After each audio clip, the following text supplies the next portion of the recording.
जय महाकाल। आद्यकाली शक्ति साधना केंद्र में आपका स्वागत है। कई बार हम लोगों के जीवन में हम बहुत श्रम करते हैं। कई लोगों को आपने ऐसा कहते सुना होगा या आपके जीवन में ऐसा घटित होता होगा कि आप बहुत संघर्ष करे हैं। बचपन से कोई संघर्ष करता चला आ रहा है, वो श्रम भी करता है, पूरी मेहनत के साथ वो पढ़ाई करता है, किंतु एग्ज़ाम के अंतिम क्षणों में वो कुछ विशेष नहीं कर पाता। अच्छा दिमाग, अच्छी बुद्धि लगा के वो कोई बिजनेस करता है और वो बिजनेस डूब जाता है। बना बनाया साम्राज्य खराब हो जाता है। जो भी कुछ वो अर्जित करता है एक बार में वो नष्ट हो जाता है, एक झटके से। बेवजह की घर में दुर्घटनाओं का होते जाना, गलती न करने पर भी आपके ऊपर झूठे अभियोग लगना, झूठे कलंक लगना। आपने चोरी नहीं की लेकिन आपके ऊपर चोरी का कलंक लग गया। उससे आपको नुकसान हुआ चाहे नहीं हुआ, लेकिन आपका अपमान हो गया।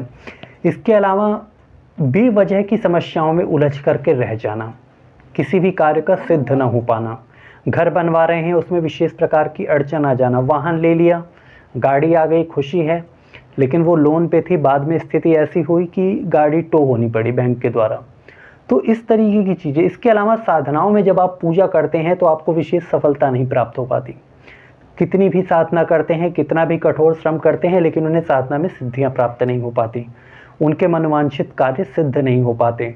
परिवार के सदस्यों का लगातार बीमार रहना, जबकि डॉक्टरी इलाज भी करवा रहे हैं, हर एक प्रकार की चिकित्सा करवा रहे हैं, परहेज भी रख रहे हैं, लेकिन बावजूद इसके उन्हें अपने रोगों में या अपने परिवार के सदस्यों के रोगों में कोई विशेष अंतर प्राप्त नहीं हो रहा। संतान सुख नहीं प्राप्त हो पा रही है, जबकि इसके लिए उन्होंने सभी प्रकार की चिकित्साएं भी कर ली, उपाय भी कर लिए, टोटके भी कर लिए, कहीं से कोई रेमेडीज़ लेके कोई नग भी धारण कर लिया, कोई पूजा भी करवा ली, लेकिन बावजूद इसके उन्हें परिणाम नहीं प्राप्त हो रहा है। तो ऐसा क्यों होता है?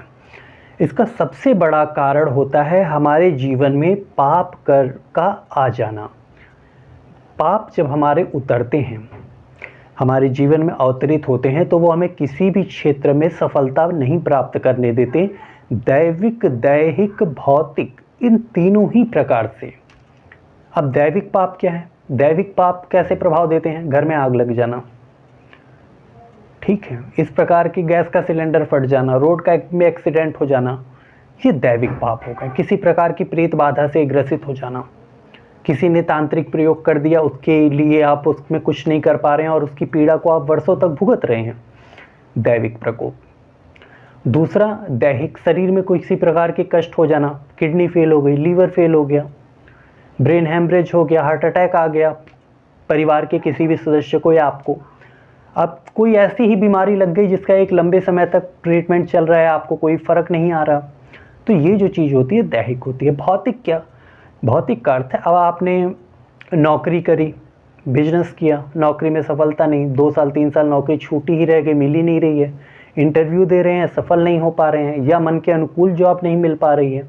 आपकी कैपेबिलिटी है 50,000 रुपये में कमाने की, लेकिन आप 25,000 भी नहीं कमा पा रहे हैं। बिजनेस में आपने पैसा इन्वेस्ट किया, लेकिन बिजनेस आपका पूरी तरीके से डूब गया।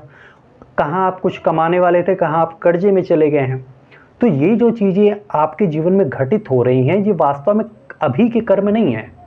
ऐसा नहीं है कि आपने पढ़ाई मन से नहीं की, या आपने बिजनेस मन से नहीं किया, आपने बिजनेस में ध्यान नहीं दिया, फोकस नहीं किया, सब कुछ किया, लेकिन बावजूद इसके आपको लॉस होता चला जा रहा है। इसका कारण क्या है? पापों का आ जाना। अब ऐसे में आदमी क्या करता है? वो साधनाएं करता है, लक्ष्मी साधना करी, कुबेर साधना करी, कोई यक्षिणी करने बैठ गया, नहीं कृपा मिल रही है, कोई श्री सुक्त कनकधारा स्त्रोत का पाठ कर रहा है, दारिद्र्य दहन स्त्रोत का पाठ कर रहा है, ऋण मुक्ता, ऋण हरता मंगल स्त्रोत का पाठ कर रहे हैं, लेकिन आपको नहीं प्रभाव मिल पा रहा है। तो ये प्रभाव न मिलने का मुख्य कारण यही पाप कर आ जाते हैं। ये आपको साधनाओं में सफलता भी नहीं प्राप्त करने देंगे। तो ऐसी स्थिति में सबसे भी उत्तम क्रिया होती थी कि पहले सद्गुरु जब होते थे, जो उच्च कोटि के सद्गुरु हैं, वो अपने तप के प्रभाव से, अपने तपोबल के प्रभाव से अपने शिष्य की ग्रंथियों को, उन ग्रंथियों को जो पाप कर्मों के प्रभाव से सिकुड़ जाती हैं, पंथ जाती हैं, उन गांठों को मुक्त कर दिया करते थे। ये उनकी दीक्षा का प्रभाव होता था, जिसे पाप मोचनी दीक्षा कहा जाता था। लेकिन आज के समय में ऐसा सुलभ नहीं है। हर गुरु में उतनी पात्रता नहीं है कि वो शिष्य की कुंडलिनी की ग्रंथियों को खोल सके और जब आप कोई पाप करते हैं वो आपके पूर्व जन्म के ही पाप वो आज के समय में जो आप अपना प्रारब्ध बन के आपके सामने खड़ा हो गया है, यह आपकी कुंडलिनी में, आपके आभा मंडल में भी ग्रंथियों का एक रूप ले लेगा, उसे भी ये संकुचित कर देगा, आपके आभा मंडल को संकुचित कर देगा। तो इससे बचने का उपाय क्या है? इससे बचने का सबसे सरल और सबसे उत्तम उपाय है पाप मोचिनी साधना करना, पापांकुशा साधना। पापांकुशा साधना का ही नाम पाप मोचिनी साधना है। पापांकुशा साधना एक ऐसी साधना है जो आपके किसी भी प्रकार के पाप कर्मों का नाश कर देती है। कई बार आपने सुना होगा कि पाप कटते नहीं हैं, आपने के पाप कभी भी नहीं कटते, ऐसा नहीं है। पापों को भी कम किया जा सकता है, उसके प्रभाव को। जैसे बारिश को आप नहीं रोक सकते, लेकिन छाता लेके आप जा सकते हैं।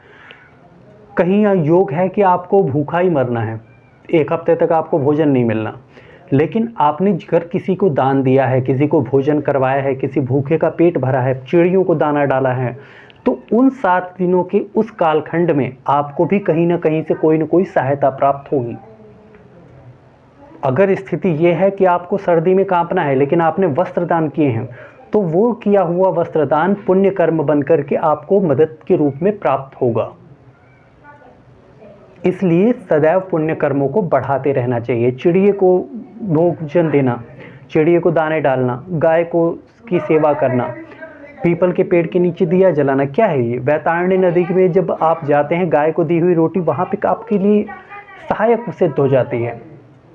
तो इसलिए पापांकुशा साधना एक ऐसी साधना है जिसके माध्यम से हम अपने पाप कर्मों का नाश कर सकते हैं।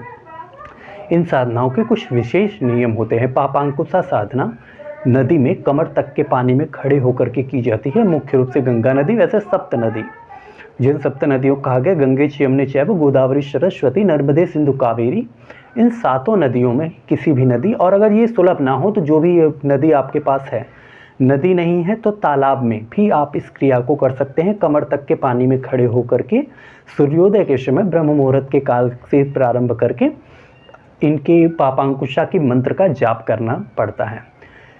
1 माह तक चलने वाली इस क्रिया के बाद साधक के उसके पाप धीरे धीरे क्षीण होने लगते हैं और आपको आपके शुभ कर्मों का फल प्राप्त होने लगता है। जो लोग पापांकुशा साधना करना चाहते हैं वो हमारी संस्था से संपर्क कर सकते हैं।